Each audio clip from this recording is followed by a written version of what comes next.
And good, bright, and beautiful morning. My name is Kimberly Mann. We are here at Easy Bible Study, and today we are finishing the book of Genesis. It's been a bit of a long slog, and that's partly because I took a little bit of a break, but we are finishing the book of Genesis today.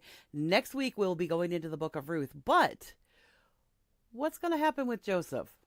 Now that Jacob has died, which we talked about yesterday, is Joseph going to take his revenge on his brothers? Because you don't always get your own back when your dad's still alive. What's he gonna do? What's he gonna do in order to put one over on the brothers? Stick around. I'll be right back, and we'll talk about Joseph and what he does after Jacob dies.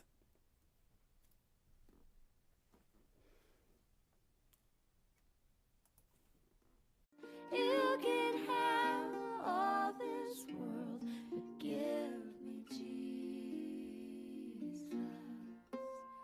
In the morning when I rise, in the morning when I rise, in the morning when I rise, give me Jesus.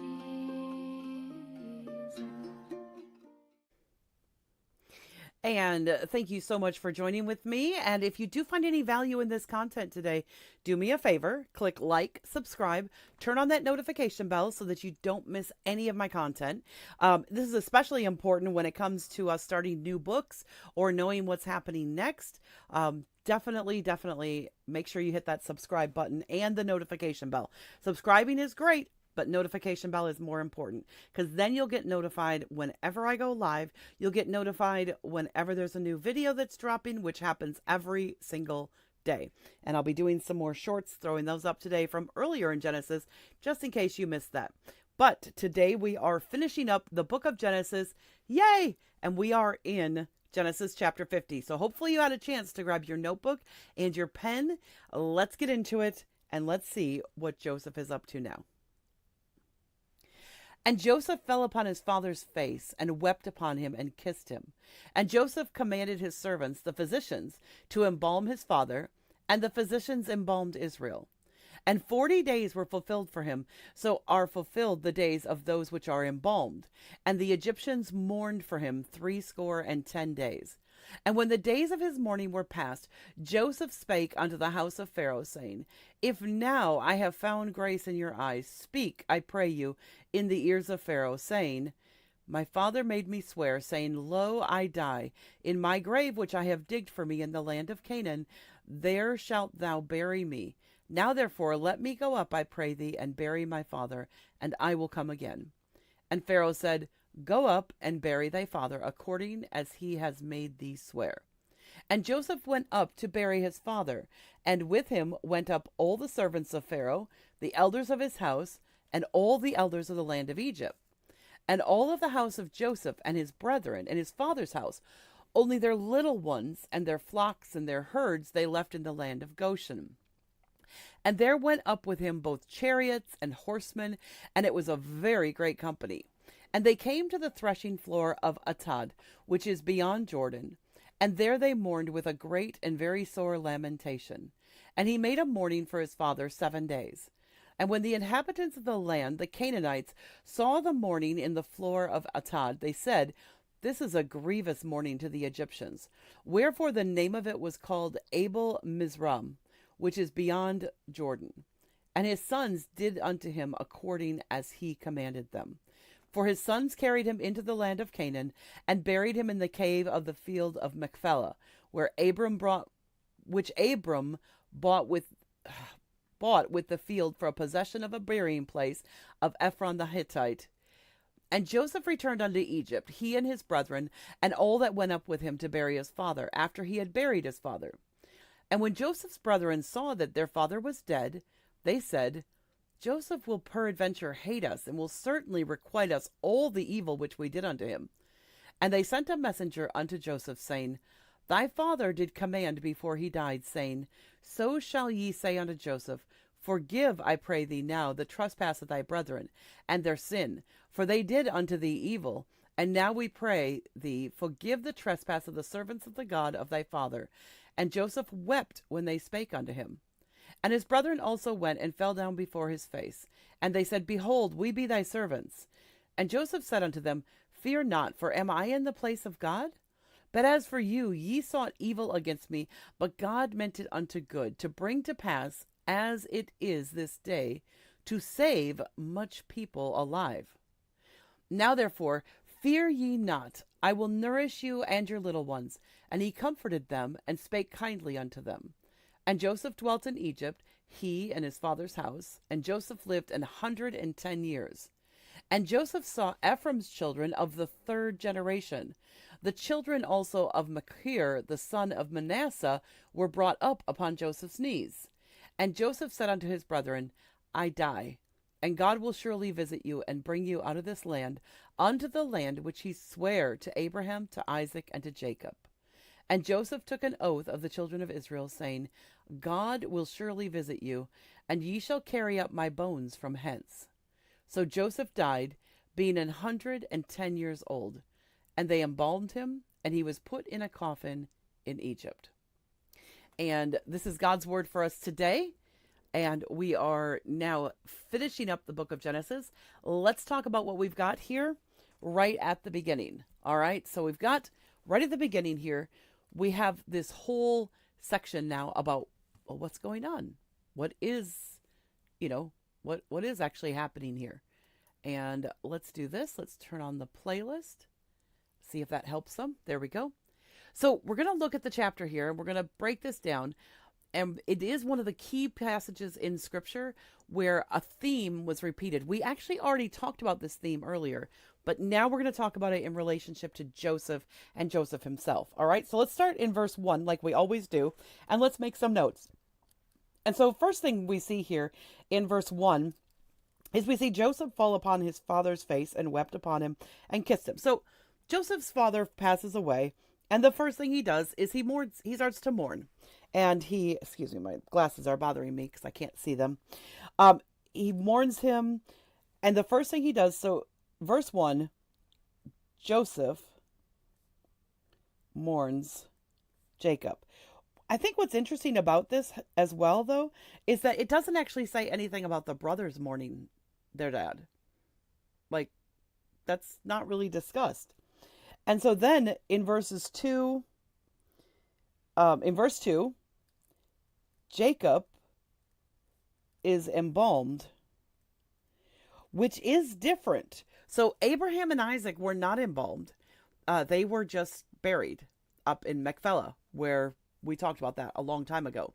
But so they were actually not embalmed, but Joseph is embalmed but Jacob is embalmed because Jacob is in Egypt at this time.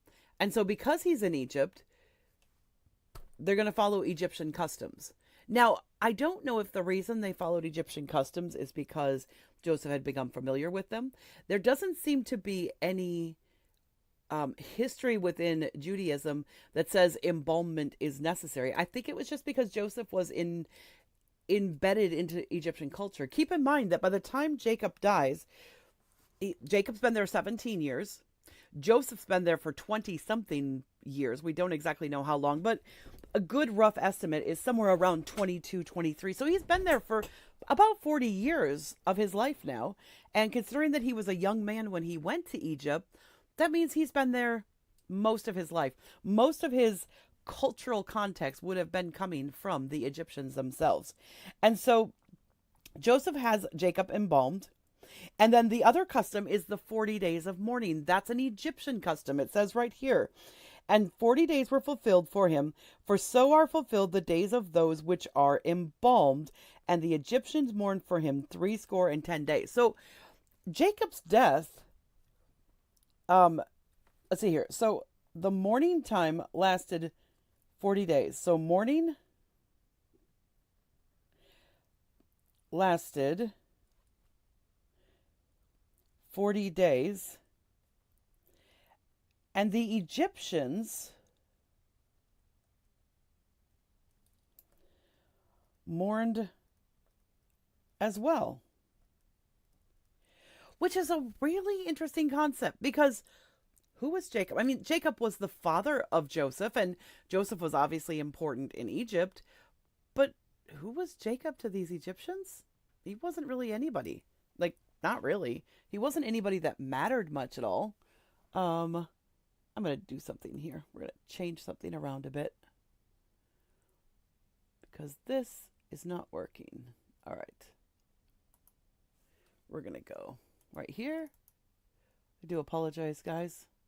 We're going to stop this for a second so that we can edit one thing.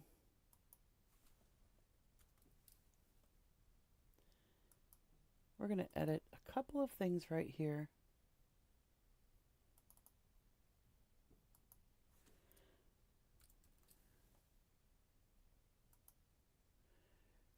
We're going to do this.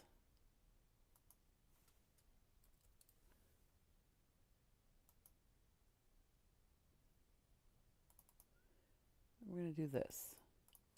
I do apologize, but what's happening is my cameras are switching around way too much, and side camera. All right, let's try this. Let's try this. See if this works a little bit better. All right. There we go. All right.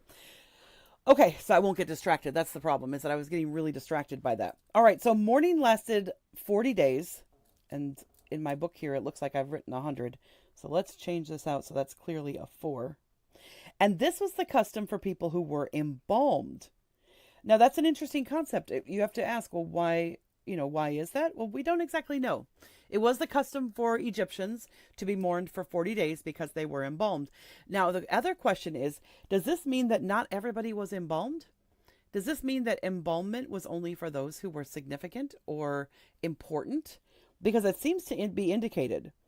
Because it says, and the Egyptians mourned him for 70 days. For those which, for so were fulfilled the days of those which are embalmed. And when the days of his mourning were past, Joseph spake unto the house of Pharaoh, saying, if now I have found grace in your sight. All right. So now, that's verse 3, where they are mourning him. And now verses 4 through... Verses 4 through 7, this is where Joseph goes to Pharaoh and says, hey, I made a promise to my dad that I would take him back to Israel, that I would take him back and bury him in the tomb of his fathers. Joseph goes to Pharaoh and asks permission to take Jacob to Machpelah or Machpelah, depending on however it is that you pronounce it. That's fine. And with him went up all the servants of Pharaoh's. But this is what's interesting about verse 7. And Pharaoh said, go up and bury thy father according as he has made thee swear. So and Pharaoh says yes. And he says yes. All right. And Joseph went up to bury his father, and with him went up all the servants of Pharaoh, the elders of his house, and all the elders of the land of Egypt. Like, that's pretty significant. And this has to have been a recognition not just of who Joseph was, but also of who Jacob is. So verse 7, all the elders of Egypt go with him. And there went up and all the house of Joseph and his brethren. So all the elders of Egypt go with him. All the household of Joseph,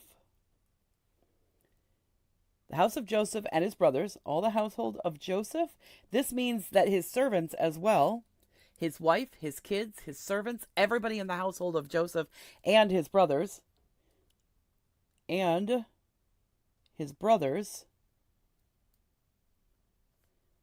go.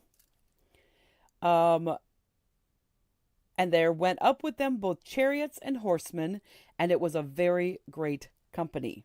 All right. There's a ton of people is what this is saying. There's a whole bunch of them. It says, wait a second, there's a ton of us here that are going up for this. And so they did. And they came to the threshing floor, which is beyond Jordan, and there they mourned with a great and very sore lamentation. And he made a mourning for his father 7 days. So then once they get there, so in verse 10 and 11, when the inhabitants of the land, the Canaanites, saw that the mourning in the floor of Atad, they said, "This is a grievous mourning to the Egyptians. Wherefore the name of it is called Abel Mizram, which is beyond Jordan. And his sons did unto him according as he commanded." So they mourned 7 more days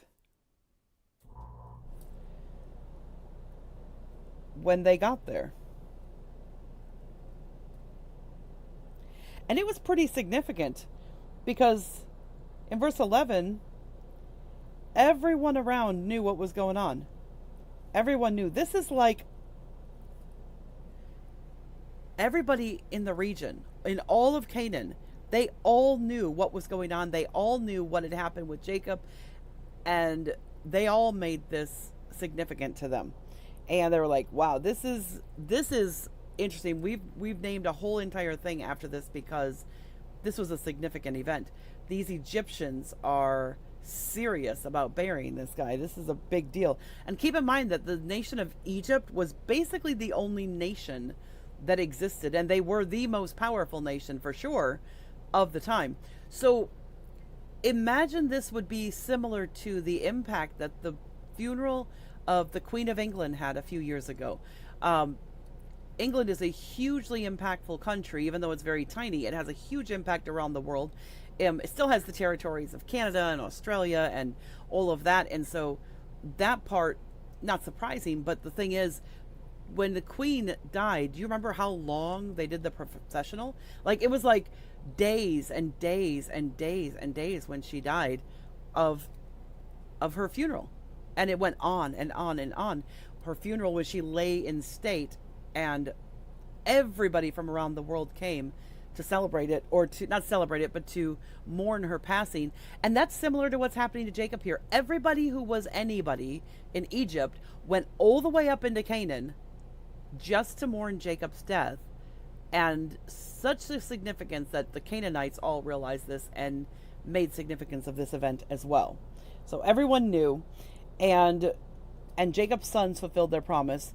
Everyone knew that the sons had fulfilled their promise. So this is all great. This is all kind of, and then let's see here. That's for verse 13. Verse 14, they returned to Egypt. At least Joseph does, and then the brothers might have just followed on afterwards. They returned to Egypt, and this is where we now have an issue. Because now in verses 15 and 16 and 17,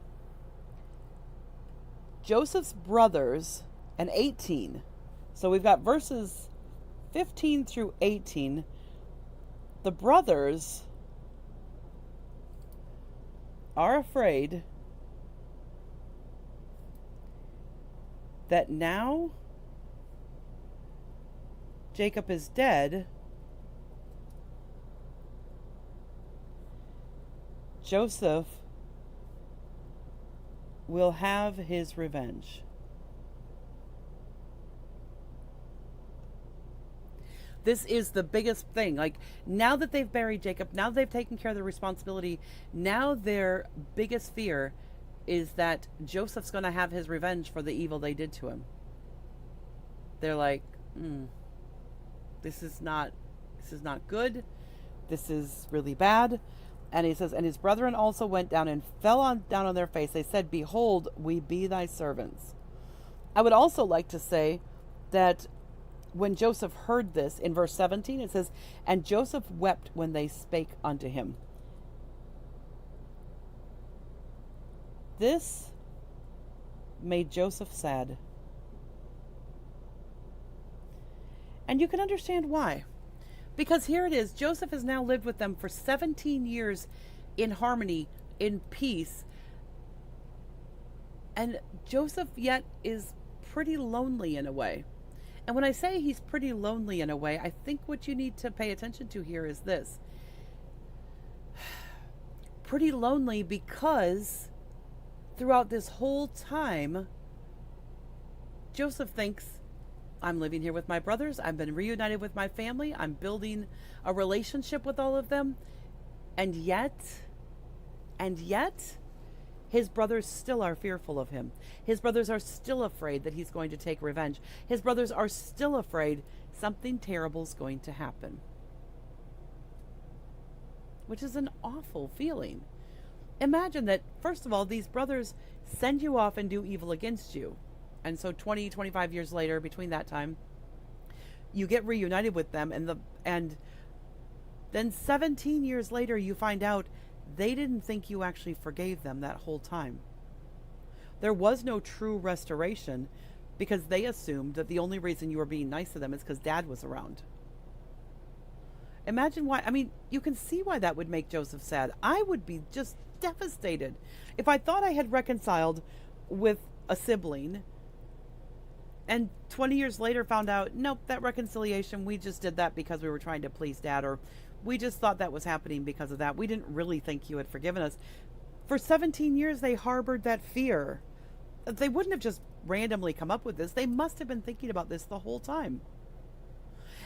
And the reason I say one of the most impactful passages is this is a passage that is quoted over and over. And even though Joseph actually says something very similar to this earlier when he first is reunited with the brothers, he basically is repeating the same thing that he said to them when he was first reunited, when he first revealed himself to them and said, I realize that you did this because you were trying to hurt me, but that wasn't God's intention. God's intention was not about that. And this is where we have this hugely impactful, and it's a great way to finish the book of Genesis, to be honest. And Joseph said unto them, fear not, for am I in the place of God. Now, a lot of people are going to say, oh, it's the next verse that you were going to say. Actually, no. This is the verse that we should be paying attention to. A lot of pastors and a lot of people will quote the next verse, and it says, but as for you, ye thought evil against me, but God meant it unto good, to bring to pass, as it is this day, to save much people alive. But the real key core here in this passage is not verse 20, which so many theologians and so many pastors and so many people focus on. It's actually verse 19, right before that, that shows who Joseph truly is. What is Joseph's character? In verse 19, he says, fear not, for am I in the place of God? This is a rhetorical question. If you don't know what a rhetorical question is, it's a question that you ask that you already know the answer to. It's a question that says, I already know what the answer is to this question. And he's saying, am I in the place of God? You know that I'm not in the place of God. Joseph demonstrates, in this one verse, he demonstrates humility. He demonstrates forgiveness and healing. He recognizes, I am not God. It is not my place to bring revenge. That's not my job. Reiterate that. It is not my job to bring revenge. It's God's. It's God's job. It's not our job. It's not our job at all to bring revenge.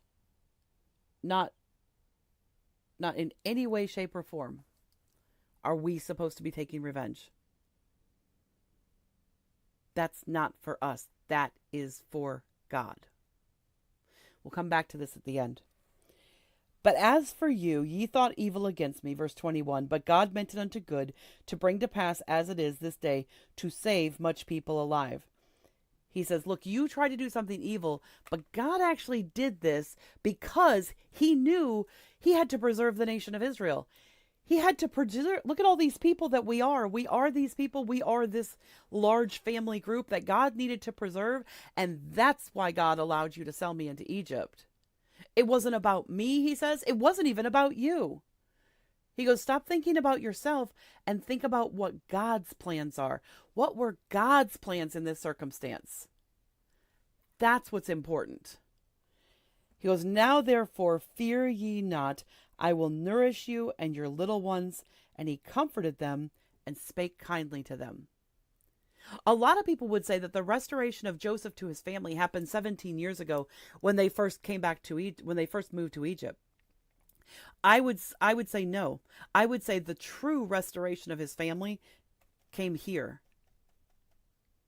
almost 40 years after the original event where they sold him away. This is the real restoration. This is where Joseph has nobody there to hold him accountable outside of God. And he goes, but that's who matters. God's the one who matters. That's who matters in this restoration. So in verse 20 through 21, Joseph lets them know they are safe. And to be honest, this is the best part about forgiveness. The most important and impactful part about forgiveness is letting the other person know. Yeah. Let them know. There's so many times that people are like, forgiveness happens, but we don't tell the other person that forgiveness happens. And if we don't tell them and we don't keep telling them and we don't make sure they understand, you are forgiven. You are forgiven.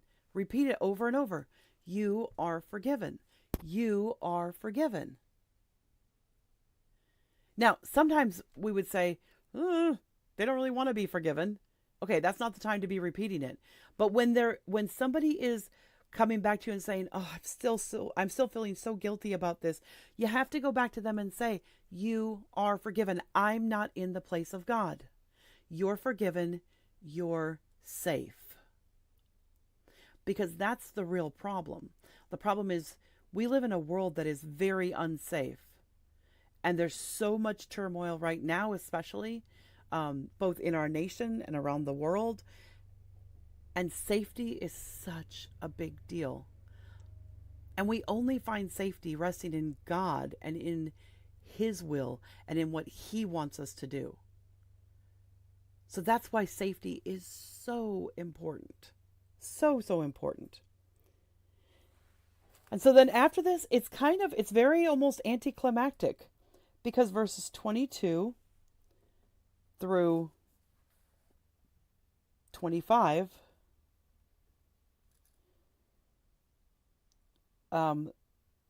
we learn of Joseph's reward. Maybe that's the best way to say it. Even though he only lived to be 110, he got to see, let's count it up here. So Ephraim's children of the third generation. So Ephraim, then 1, 2, 3. So children, grandchildren. Children. These are the grandchildren, great-grandchildren, great-great-grandchildren is the third generation. So what does he get? He gets to see Ephraim's, or his, children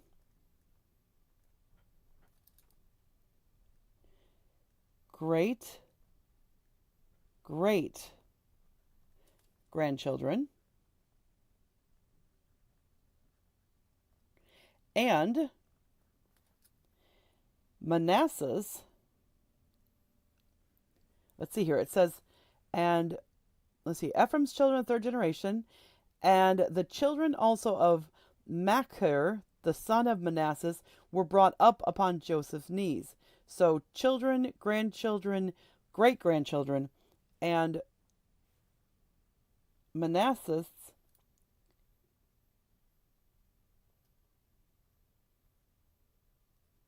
um, children to the great grandchildren, not great. So he got to see another generation of Ephraims, but he got to live to see his great grandchildren from Ephraim, and his great grandchildren were brought up on his knees, meaning he was around when they were young. He was there for their youth. He may not have been there for their whole life or for even their adulthood, but they were brought up on his knees, meaning that that's where they were nursed. That's where they spent their youngest years. That means that we're looking at, 110 years of his life. That's amazing. His kids must have been married and then their kids must have gotten married quickly and had kids and going on and on. But that's his reward. His reward is to be able to see his family for multiple generations. And this seems to be the reward that God gives for most people most of the time, is the ability to see generations of their family. And then on verse 26, where we end the book of Genesis, we see Joseph dies at 110 years old. Being 110 years old, and they embalmed him, and he was put in a coffin in Egypt. At 110 years old. And what I think is interesting is he is embalmed and put in a coffin. Doesn't say he was buried. It's an interesting concept, isn't it? Do you ever think about the fact that maybe Joseph is one of the people who was in the pyramids? They talk about all these like different mummies and things like that. Did you not think that, now, not the ones that we would have found at this point. And the reason for that is when you get into Exodus and you get into further, I'm going to give you a spoiler alert. Joseph's bones are taken from Egypt and they are moved into Canaan when the children of Israel flee Egypt or go back to Israel. But did you ever think about the fact that Joseph, his coffin very easily, very well may have been put into a pyramid? They're like, well, no, the pyramids didn't exist then. Who says? We don't know this. We know that they were during the Ramesses. We actually think that there possibly were pyramids. There were definitely sepulchers for the pharaohs. The pharaohs were still very powerful at this time. Prior to Joseph, the pharaohs were very powerful, and during and after Joseph, they became even more powerful. And as a result of Joseph, they became like the world rulers of the time, at least of the world that they all knew. There were Asians, but they were not really world rulers at this time period in history. There were people drifting into Asia, and it was just starting to form over there. So Egypt was they were the rulers of the known world at that time. They were the superpower. Of course, Joseph was put somewhere he had all the elders of Egypt go up with him to bury his dad. You don't think that he was put somewhere really special? Possibly in a pyramid. Definitely in a sepulcher. Maybe he's the reason the Sphinx exists. Maybe he was buried there originally and then... We don't know for sure on everything. And I'm not an expert on archaeology at all, so don't take my word on that. But here's the point. The point is, Joseph was not buried, he was embalmed. And, very kind of cool. He was not buried, he was embalmed, and he was put in a coffin. And that's all we hear about him. That's all we know. And this is where we end Genesis. It does feel very much like a story that's unfinished, but it isn't. It really is the end of the patriarchy of Abraham, Isaac, and Jacob, and now Joseph. We no longer have a leader of Israel. We now just have the tribes and their various leaders within their tribes. And of course, going into Exodus would seem to be the logical next thing to do. But the book of Exodus is just as long as the book of Genesis, and I need a little bit of a break. We might come back to Exodus after we do the next one. But, Exodus is itself, 41 chapters? It's 40 chapters. So we're going to leave Exodus for a while because it's as long as Genesis, and I need a shorter book to kind of break it up and add some fun, especially since we're going to be doing some traveling. So we are going to step into the book of Ruth, and we're going to deep dive into Ruth because Ruth is a very fascinating chapter. Ruth is one of the people in history who was inserted into the line of David. And we'll see this. Ruth was not a Jew. She's one of the few women in the Bible, in the Old Testament especially, who was not a Jew, but was named. And in fact, I believe she is the only woman in the entire Old Testament who is not a Jew and has a book written about her and her alone, and about her journey and who she was. So if you don't think that makes her significant, that's pretty significant. And this is significant for both men and women. A lot of men think that Ruth is not a book for them because it's a book about a woman. What does that matter? Trust me when I say the book of Ruth is just as impactful and just as important for men as it is for women. So definitely join me on Monday when we start the book of Ruth. And we will start with the overview and the introduction first, and then we'll move into chapter 1. I'm not sure if we're going to do it on Monday or Tuesday, but you'll see when we get there. But remember, the most impactful verse to me, at least in this passage, is verse 19, where Joseph says, "Fear not, for I am in the place of God." So here's a question I'd leave you with for the weekend. Is there a point at which you have tried to put yourself in the place of God? Have you tried to control something and said, yeah, no, I'm going to take matters into my own hand. I'm going to make this right. Or do you sit back and say, no, God, this is your responsibility. Do you sit back and say things like, vengeance is mine, I will repay, saith the Lord? Or do you say, vengeance is mine, not the Lord's? What we can take from Joseph from this passage, Joseph knew his place in the universe. He knew that he was not God. And I think it's really interesting that the book of Genesis starts with the serpent, just about. It starts with God, and then we have this right away, we have the serpent at the beginning who tries to put himself in the place of God. And we end the book of Genesis with Joseph saying, am I in the place of God? No. We know we're not supposed to be in the place of God. God's to take care of those things. And I think it's a really great way to end the book of Genesis, focusing on that. I'd love to know if in the chat, have you ever struggled with this, wanting to get revenge? I am not naturally a revengeful person, but I'm not naturally that way. I don't know if I'm not naturally that way because I grew up in a Christian family, or if I'm not that way just because it's not my disposition.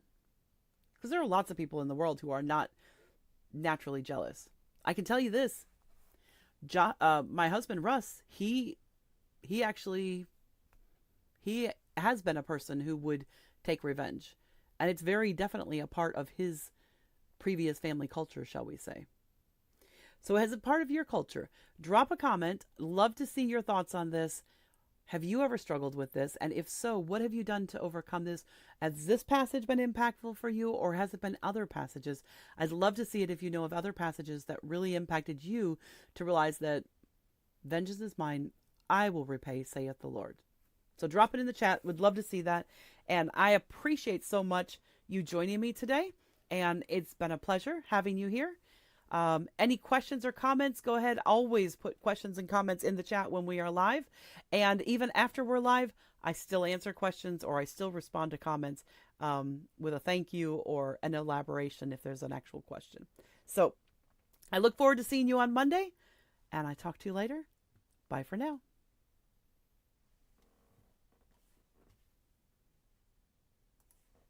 Was my cry at dark midnight, was my cry, give me Jesus.